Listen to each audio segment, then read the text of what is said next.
네, 현재 시간 2시 11분 지나고 있습니다. 양 시장 모두 약부합 안에서 눈치를 보고 있고 그러다 보니 어제 이어서 오늘도 개별주 장세 그리고 시장 안에서 테마주들이 요동치고 있습니다. 오늘은 여러분들이 다 아시는 것처럼 보안, IT 소프트웨어 테마주 쪽으로 강한 수급이 마치 블랙홀처럼 빨아들여지고 있는데요. 그 안에서 우리가 봐야 될 시중에 떠도는 이야기들 어떤 것들이 있는지 팩트 체크해 보겠습니다. 유스타 유창희 대표, AJ 인베스트먼트 이재규 대표 함께하겠습니다. 어서 오세요. 안녕하십니까. 네, 안녕하십니까. 어제 이어서 좀 지지부진한 지루한 시장이 이어지고 있는데요. 그 안에서 심각한 이야기들이 많이 떠돌고 있습니다. 저희 첫 번째 텔레그램 방으로 입장해 볼게요. 주식하시는 분 외에도 최근 뉴스를 보신다면 이 뉴스가 굉장히 심각하다라는 거 알고 계실 겁니다.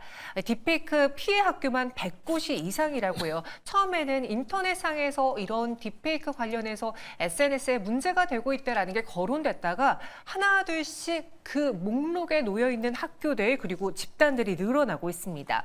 딥페이크 피해 학교만 100곳 이상, 방심위는 긴급회의를 소집했다고 하는데요. 실제로 영상 삭제 등 강력한 대책을 요구할 예정이라고 합니다. 한 대학에서 여학생의 얼굴에 음란물을 합성한 딥페이크 영상이 유포된 데 이어 비슷한 종류의 텔레그램 대화방이 잇따라 발견돼 사회적 문제로 대두가 됐습니다. 그러자 오늘 윤석열 대통령도 디지털 성범죄를 뿌리 뽑아야 된다라고 빠르게 그에 대해서 대응책을 내놔라라고 요구를 했고요. 주식시장에서도 많은 종목들이 현재 구간 올라가고 있습니다. 한비소프트, 이스트소프트, 크라우드웍스 등이 올라주고 있고 AI 딥페이크 위변조 대응 기술에 미국 특허를 출원한 한비소프트는 현재 주가 보실까요? 상한가에 들어가 있습니다. CU박스도 상한가, 센즈랩 상한가, 이 오후장까지도 오전에 보여줬던 그 상한가 행렬이 풀리지 않다라는 거는 오늘 이 테마 안에서의 수급이 굉장히 강하게 모이고 있다는 걸 알 수 있고요. 그 외의 종목들의 경우에도 지금 계속 관련주 찾기에 나섰습니다. 테마가 좀 광범위하던데요, 네. 대표님. 이와 관련해서 우리가 테마주적으로 접근을 해본다면 대표적으로 떠오를 수 있는 게 일단 보안 업체일 테고요. 네. 그리고 딥페이크 기술력을 갖고 있는 회사도 또 반대적으로 수혜를 볼 수 있잖아요. 어떤 테마군들이 형성되어 있을까요? 좀 구분해 주세요. 일단은 사실은 이제 딥페이크 관련된 이슈가 나오면서 좀 보안주들의 움직임이 나오고 있거든요. 근데 원래 보안주들은 지난주에 이제 양자 컴퓨팅 관련해 가지고 예타 면제가 됐잖아요. 네. 그래서 관련된 기업이 움직였는데 그 다음에는 어쩌면 보안주가 후발주자로 움직일 수 있겠다는 어떤 기대감이 좀 있었는데 이번에 이제 딥페이크 이슈가 나오면서 보안주 쪽으로 조금 더 수급이 좀 몰리는 것 같습니다. 그래서 뭐 물론 이제 상한가를 기록한 거는 뭐 한비소프트라든지 뭐 센지랩, 네. 뭐 이런 CIS 등인데 사실은 좀 상승이 강하게 나오는 건 라운시큐어, 한싹, 모니터랩, 뭐 파수 뭐 이런 기업들이 주로 한 20% 상한가는 아니지만 한 20에서 한 15% 정도 상승을 좀 하고 있지 않나 생각 좀 하고 있습니다.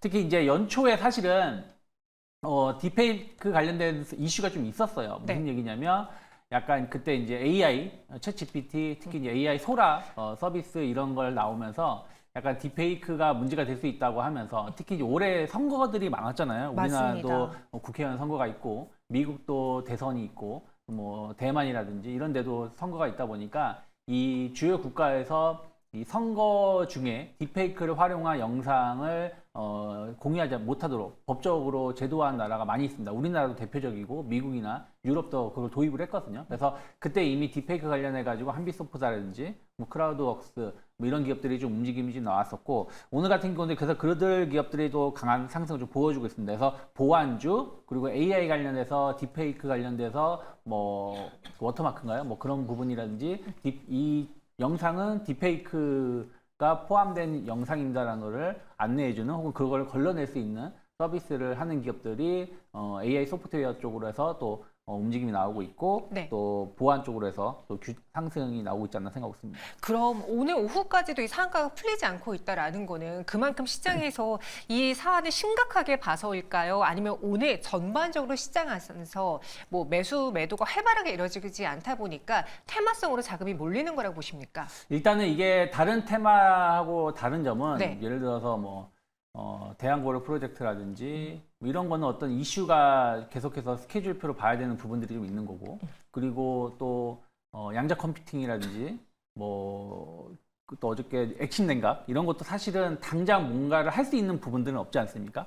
근데 딥페이크 관련해서는 정부가 계속해서 관련자를 뭐 찾거나 네. 혹은 계속 이런 뉴스들이 계속 나올 수 있는 거 아니겠습니까? 또 그러면서 또 이거 방지책으로 어떤 식으로 우리가 할 수 있는지에 대해서 논의가 계속 될 수 있다는 부분들 본다면 다른 테마주 대비해서 조금은 더 그러니까 바로바로 우리가 그 뉴스라든지 이런 걸로 좀 접할 수 있고 그 내용들이 확인될 수 있다 보니까 네. 조금은 탄력 그 상승 강도가 강하고 또 이게 그 업종 섹터 내로 계속 좀 확산되고 있는 것이 아닌가 판단하고 있습니다. 그러니까 이 시장에서 관련 뉴스들이 계속 거론될 때마다 테마가 힘을 받을 수 있기 때문에 좀 먼 미래에 있는 테마보다는 강도가 셀 것이다라는 이야기고요. 이재규 대표님, 저희 시청자분들 그래요. 딱 이 일이 터지자마자 생각했던 거는 텔레그램의 예전에 N번방 사태였을 거예요.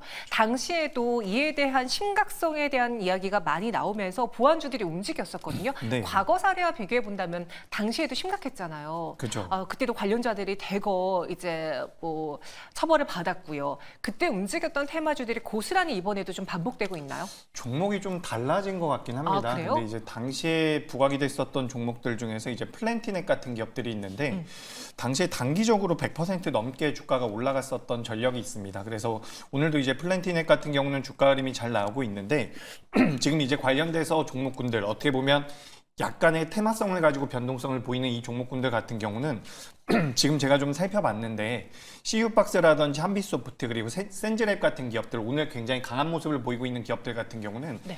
대체적으로 시가총액이 300억에서 400억 정도 되는 기업들입니다. 작네요. 굉장히 작다라고 볼 수가 있고요. 사실 이제 거래 대금만 놓고 본다라고 하더라도 생각보다 거래 대금이 많이 붙지가 않았어요. 그렇기 때문에 어떻게 보면 그동안 매집이 잘 돼 있었을 수도 있다라는 생각이 들고 있기 때문에 관련되어 있는 이슈가 붙어서 주가가 변동성을 키우긴 했지만 전 지금부터 이제 이 보안 쪽에 관련되어 있는 종목군들은 좀 보실 필요가 있지 않을까. 우리가 이제 지난주 같은 경우도 소프트웨어 관련되어 있는 종목군들의 자금이 좀 들어왔거든요. 그래서 이제 소프트웨어 쪽에 대한 모멘텀들까지 같이 엮이면서 보안 쪽에 대한 주가 흐름이 나올 가능성이 높다라고 보고 있습니다. 물론 좀 안타까운 이런 이슈로 인해서 주가의 변동성이 커지기 시작을 했지만 관련되어 있는 종목군들 같은 경우는 제 판단으로는 대체적으로 매집이 좀 되어 있었던 것 같아요. 그래서 어느 정도 밀림이 나온다라고 한다면 트레이딩 관점으로 좀 접근하시는 게 어떨까라는 말씀을 드리고 싶고요. 당장에 관련돼 가지고 이제 매출이 많이 나오는 기업들은 없습니다. 말씀드렸던 것처럼 시가총액이 300억, 400억. 제가 좀 살펴보니까 이제 센즈랩 같은 경우 한 900억 정도가 되고요. 그리고 매출이 잘 나오고 있는 기업 중에선 드림 시큐리티라는 기업이 있거든요. 이 드림 시큐리티 같은 게 이제 시가총액이 1,400억 정도가 됩니다. 그러니까 우리가 시장에서 그동안 부각이 됐었던 기업들에 비해서 규모가 굉장히 작죠. 네. 그래서 우리가 규모가 작기 때문에 좀 리스크가 있다라고 생각할 수도 있지만 반대로 변동성도 잘 나올 수가 있기 때문에 전 조정을 어느 정도 받는다라고 한다면 관련되어 있는 종목군들은 매매의 관점으로 좀 접근해 보시는 게 어떨까라는 의견 드려보도록 하겠습니다. 테마성이고 트레이딩이다. 지금 주가가 반응해주고 있는 대표적인 종목들의 경우는 다 시가총액이 작기 때문에 실적을 우리가 뜯어보기에도 실적으로 접근하기에도 약간의 무리가 있다라는 의견이었습니다. 저희 시청자분들도 이런 반응이네요. 딥페이크를 막을 방법은 사실상 없다. 이거는 기술의 문제가 아니라고 보는데 라는 의견 주신 분도 있고요. AI 기술이 점점 발달할수록 저렇게 악용하는 사람들은 점점 늘어나지라고 합니다. 그럼 이 AI와 함께 사실 보안 시장이 커지는 거는 뗄래야 뗄 수 없는 시장이긴 하잖아요. 장기적으로 놓고 이 보안주와 관련해서 난 투자할래라는 건 사실 너무나 긴 시간이 필요한 걸까요? 뭐 그렇게 길게 걸리진 않을 것 같습니다. 네. 사실 우리나라 보안주들이 주가의 변동성이 좀 덜 나왔었던 부분이고 또 미국에 상장되어 있는 기업들 중에선 주가 흐름이 잘 나온 기업들이 이미 있거든요. 그래서 우리나라 보안주들 같은 경우도 기술력이 어느 정도 뒷받침이 된다라고 한다면 전 당연히 성장을 할 수 있다라고 생각을 하고 있습니다. 우리가 이제 AI 쪽에 대한 어떻게 보면 단점이죠. 안 좋은 면을 지금 우리가 보고 있는 부분인데 우리가 그동안의 기술의 발전을 살펴보면 대부분의 기술들이 좋은 면과 안 좋은 면이 있거든요. 그래서 우리가 여기서 잘 조율해 나가야 된다라는 말씀을 좀 드리고 싶고요. 굉장히 원론적인 이야기가 될 수가 있겠지만 저도 관련되어 있는 뉴스를 보고도 굉장히 화가 나더라고요. 그렇죠. 그래서 이런 일들은 좀 없었으면 좋겠다라는 말씀 드리면서 우리나라에 이제 관련되어 있는 기업들이 뭐 기술력이 굉장히 뛰어나서 그런 일들이 전부 다 없어졌으면 좋겠다라는 말씀 드리고 이제 뭐 파수 같은 기업들도 지금 부각이 될 수 있다라고 지금 보고 있어요. 그래서 파수 같은 경우도 이제 시가총액이 700억이 좀 안 되는 기업이기 때문에 변동성은 굉장히 클 겁니다. 네. 하지만 적은 금액으로 들어가 들여다 본다라고 한다면 지금 시장 자체가 좀 재미가 없잖아요. 그렇기 때문에 빠르게 선순환이 되고 있는 테마 쪽에서 좋은 시세가 나올 수도 있으니까 관심 있게 보시면 어떨까라는 의견 드리겠습니다. 네, 그럼 정리하는 차원에서 유 대표님, 오늘 이 관련주들 상한가 안착이 되어 네. 있잖아요. 풀리지 않고 있습니다. 풀린다면 당시 이제 매도를 굉장히 고민 많이 하실 것 같은데 네. 오후장의 전략 무엇 중점적으로 이 테마주 볼까요? 일단은 뭐 상승이 어쨌든 테마주들은 오후장으로 상승이 계속 좀 갈수록 상승이 커지느냐 또 네. 이 상승이 다른 종목으로 확산되느냐가 중요하다 생각을 좀 하고 있습니다. 그래서 일단 아침부터 상한가를 기록하고 있는 뭐 한빛소프트 뭐 이런 기업들이 상한가를 유지하는지가 중요하고 또 나머지 기업들도 좀 윗꼬리가 나온 부분들이 좀 줄어지는 그러니까 윗꼬리가 줄어들면서 상승폭이 좀 더 확대되는지가 중요하다 생각을 좀 하고 있습니다. 그래서 계속 뉴스를 좀 보면서 접근해야 된다 생각하고 있고요. 사실은 뭐 종목분들 접근하기 좀 어려워요. 어려운데 또 장점은 뭐냐면 아까 이재규 대표님이 말씀하신 것처럼 저점이 그렇게 그러니까 낮지 않습니다. 그러니까 뭐 예를 들어 한빛소프트 같은 경우는 조금 부담스러울 수 있겠습니다만 네. 뭐 이스트소프트라든지 뭐 이런 기업들 보시면 최근 저점 대비해서 그렇게 많이 올라오진 않았다는 것이죠. 그래서 여기서 약간 트레이딩 관점에서 좀 접근을 좀 일시적으로 좀 해볼 수도 있다 생각하고 있고 저는 뭐 이스트소프트 같은 경우는 이제 생성물 탐지 AI 기술력을 좀 보유하고 있고 이와 관련해서 계속해서 준비를 하고 있었던 부분들을 감안한다라면 뭐 진짜 수혜가 될지 모르겠지만 좀 그런 부분들이 조금 이슈가 된다라면 좀 더 상승 가능성 열어놓을 수 있지 않을까 판단하고 있습니다.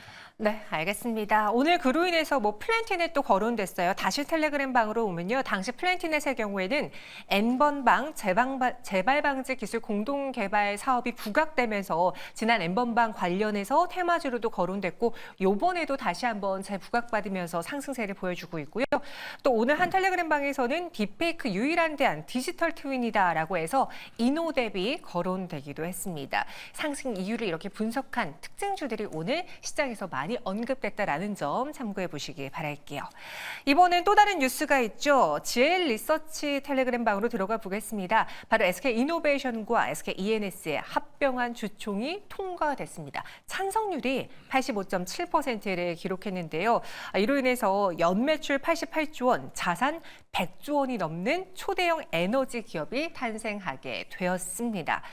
이번에 TF팀을 구성해서 시너지 극대화를 돌입하며 대한민국의 에너지 산업을 선도하겠다라는 이야기가 나오고 있는데요. 이렇게 보시면 지금 SK이노베이션의 자산이 영업이익 5,788억 원, SKENS는 6,498억 원에 달합니다. 두 개의 자산을 합친다면 100조 원이 훌쩍 넘게 되고요. 이 초대형 에너지 산업으로 탄생하겠다라고 하는데 다른 에너지 기업들과 비교하면 규모가 얼마나 차이가 나요? 일단 뭐 아시아에서 가장 큰 기업이 될 수 있다라고 이야기가 되고 있습니다. 그래서 지금 시장에서 좀 부각이 되고 있는 부분들인데 뭐 아시아에서 가장 상징적인 에너지 기업이 된다라고 한다면 뭐 그에 따른 우리가 프리미엄도 어느 정도 부여할 수 있지 않을까라고 기대가 되기 때문에 전 이제 오늘 관련돼서 이제 합병이 된 부분에 대해서 저도 긍정적으로 보고 있는 부분들이 있습니다. 어쨌든 기업들이 좀 더 나은 미래를 위해서 계속해서 흡수 합병을 하고 합병이나 계속해서 사업 구조를 계속해서 재편하고 있는 부분들은 전 긍정적이라고 생각을 하고 있고 방금 전에 말씀하셨던 것처럼 80% 넘는 쪽에서 합병에 대해서 찬성 의견을 줬다라고 하고 있기 때문에 이런 부분들을 전반적으로 고려해 봤을 때 저는 긍정적인 의견을 드리고 싶습니다. 그래서 그동안 뭐 SK온 쪽에서 2차 전지 쪽에 대한 매출이 잘 나오지 않고 영업이익 쪽에 대한 부담감을 많이 느꼈었던 부분들이 어떻게 보면 ENS를 합병하면서 같이 데리고 오면서 이제 그 금전적인 부분, 자금력에 대한 부분들이 어느 정도 보완이 된다라고 한다면 투자도 추가적으로 할 수 있을 가능성이 높다라고 생각을 하고 있습니다. 그리고 지금 SK 그룹주 같은 경우는 사실 요 기업들뿐만 아니라 전반적으로 지금 변화가 그룹 구조의 재편이 일어나고 있다라고 보시면 좋을 것 같은데 SK 이노베이션 같은 경우는 SK 오션 플랜트 쪽에도 현물 출자를 준비하고 있는 것으로 알고 있고요. SK 온 같은 경우도 이제 현금 흐름 개선을 위해서 뭐 SK 엔텀 같은 경우로 이제 흡수 합병을 하겠다라는 이야기들이 나오고 있습니다. 단기적으로는 출렁임이 나올 수 있겠지만 결국에는 나아지는 방향으로 갈 가능성이 높다라고 생각을 하고 있고 지금 이제 기존 주주분들 입장에서는 뭐 배당이라든지 이런 부분들 여러 가지 뭐 주주 가치에 대한 부분들에 대해서 이야기들이 많이 나오고 있는데 사실 뭐 적법하게 진행이 되고 있는 부분이라고 볼 수가 있기 때문에 전 앞으로 이제 진행되는 부분들 그러니까 지금 결정이 됐다라고 보시면 좋을 것 같고요. 그다음 앞으로 이제 기업에서 어떻게 미래 비전을 제시하는지에 대해서 우리가 좀 살펴볼 필요가 있지 않을까. 그래서 저는 이제 정유 쪽이라든지 2차 전지 쪽이나 화학 쪽 같은 경우도 최근에 자금이 좀 들어오고 있다라고 생각을 하고 있거든요. 네. 어제 같은 경우도 오랜만에 금호석유가 좀 올라와주는 모습이 나왔는데 이게 이제 뭐 정유 쪽과는 살짝 거리가 있지만 SK 이노베이션 같은 경우 이제 화학 사업부도 있기 때문에 우리가 큰 호흡에서 봤을 땐 최근에 우리 시장에 경기 민감주 쪽으로 좀 자금이 들어오는 부분들이 있거든요. 뭐 금융이라든지 그동안 시장에서 부각되지 못했었던 건설이라든지 그리고 화학 쪽에도 자금이 들어온다라고 한다면 물론 중국 쪽에 대한 리스크 부담감은 좀 있긴 하겠지만 그래도 주가 흐름 같은 경우는 개선될 가능성이 높다라고 보고 있기 때문에 저는 뭐 잘한 일이 아닐까라는 의견 드려보도록 하겠습니다. 잘한 일이라는 의견인데요. 최근 SK 이노베이션의 주가 차트를 보시면 물론 이 정유주들이 그리 강하지 않았고 또 그리고 어떻게 배터리 쪽으로 본다고 해도 그리 좋지 않은 업황이기 때문에 주가가 바닥권에 있을 수밖에 없습니다. 그래서 가격적으로 매우 낮은 수준에 있고요. 오늘 주가만 놓고 봐서도 윗꼬리가 달려 있거든요. 현재는 2.82% 상승, 오전장에 보여줬던 거래량이라던가 매수는 지금은 살짝 잠잠해진 상황이에요. 채 반나절이 지난 상황에서 벌써부터 주가 반응이 이렇다라는 건 이 시너지에 거는 기대가 그리 크지 않다인 건가요? 그러니까 좋은 일은 맞지만 그렇게 달라지는 것도 없는 건가요? 그렇죠. 뭐 어떻게 보면 그렇죠. 왜냐하면 규모 자체가 워낙 큰 기업이기 때문에 네. 사실 큰 영향을 준다라기보다는 앞으로 뭐 기업에서 노력을 하겠다 정도로 받아들이시는 게 좋을 것 같고요. 다만 그것도 역시 저는 긍정적인 부분이 아닐까라고 생각을 하고 있습니다. 그래서 오늘 전반적으로 시장이 밀리고 있잖아요. 코스피 같은 경우도 하락을 하고 있고 코스닥 같은 경우는 좀 올라왔네요. 네. 그래서 이제 전반적으로 이제 코스피 쪽에 상장이 되어 있는 기업이기 때문에 시장 약세와 비교해 본다라고 한다면 저는 긍정적인 점수를 좀 말씀을 드리고 싶고요. SK 이노베이션 같은 경우도 지난 8월 달에 저점이 9만 원대 초반입니다. 현재 10만 원대까지 올라와 있는데 만약에 8월 초에 만들어놨었던 저점대를 이탈하지 않는다라고 한다면 저는 추가적인 우상향 가능성이 높다라고 생각을 하고 있어요.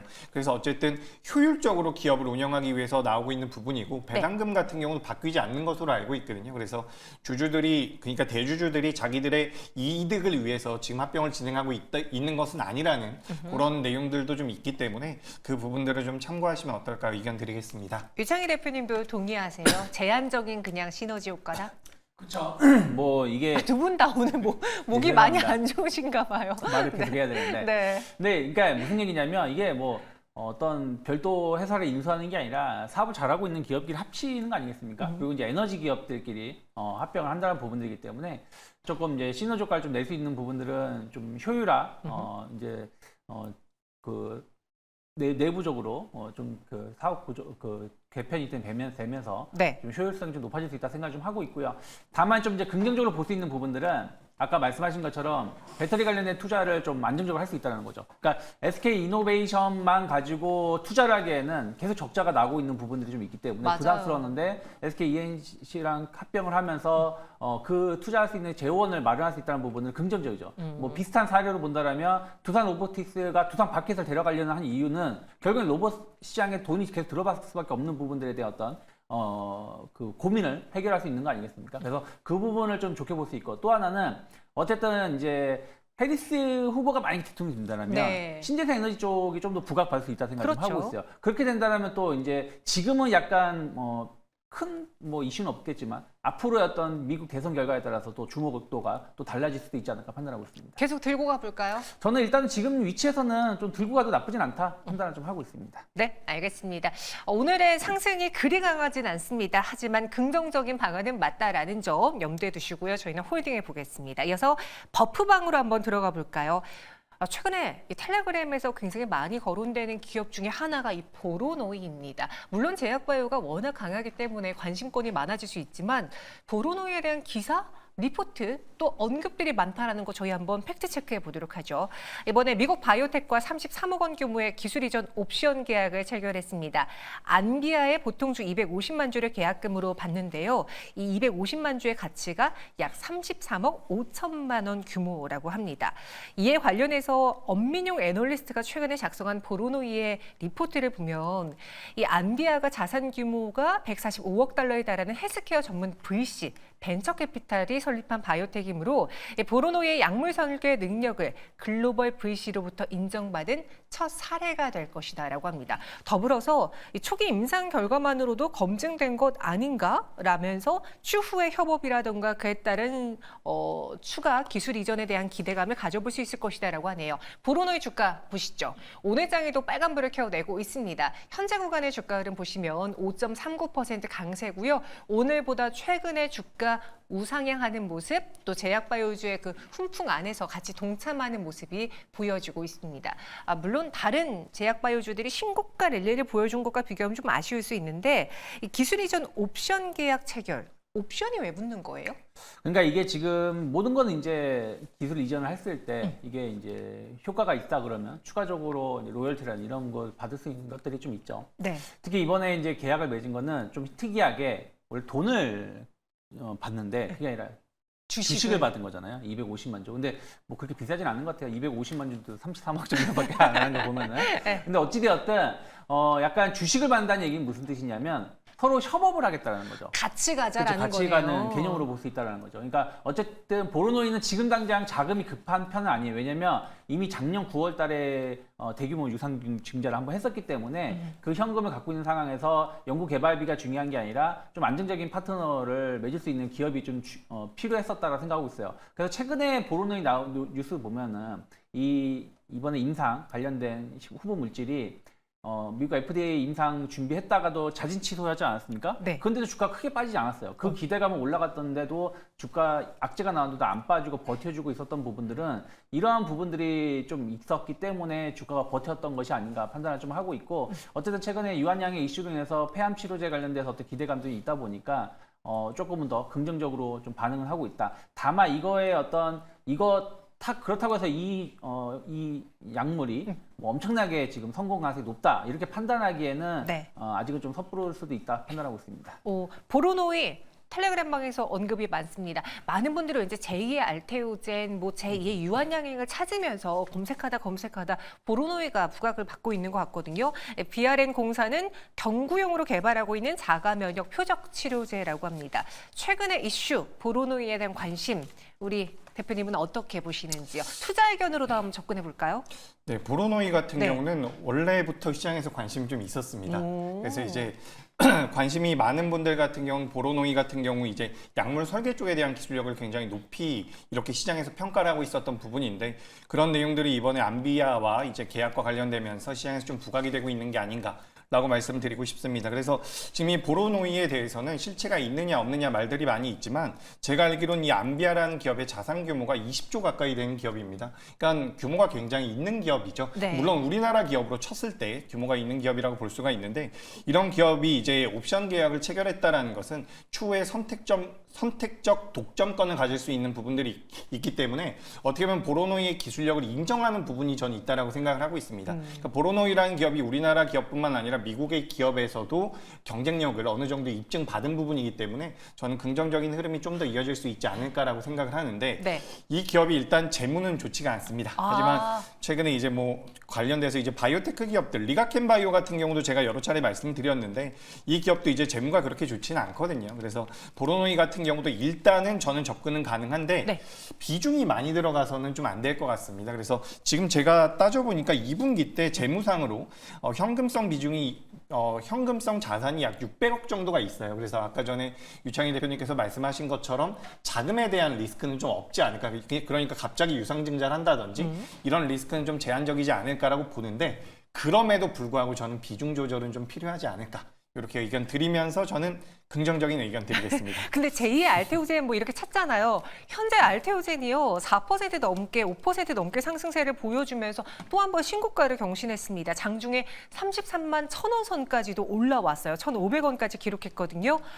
대표님, 네. 알테오젠이 다시 시총 1위 굳히기에 나선 것 같은데 알테오젠을 그냥 공략하는 게 비싸도 좋아요? 네. 일단 알테오젠이 네. 지금 이제 시가총액 1위로 들어왔죠. 그리고 이제 알테오젠 같은 기업들 우리가 뭐 제형 변경이라든지 우리가 테크 기업들이라고 이야기를 많이 하는데 저 같은 경우는 이제 전통적인 제약사들도 많이 말씀드리고 있어요. 예전에 우리 방송에서도 한번 다뤘던 것 같은데 녹십자라는 기업도 괜찮고요. 맞아요. 종근당 같은 경우도 오늘은 많이 밀려 내려왔네요. 근데 녹십자라든지 그동안 시장에서 많이 부각되지 못했었던 전통 제약사들 같은 경우도 결국에는 금리 인하 쪽에 대한 수혜를 받아갈 가능성이 굉장히 높습니다. 지금 제약바이오가 많이 올라왔다라고 생각하는 분들이 계실 텐데 과거에 제약바이오가 좋은 모습을 보였을 때가 2018년도, 2021년도였어요.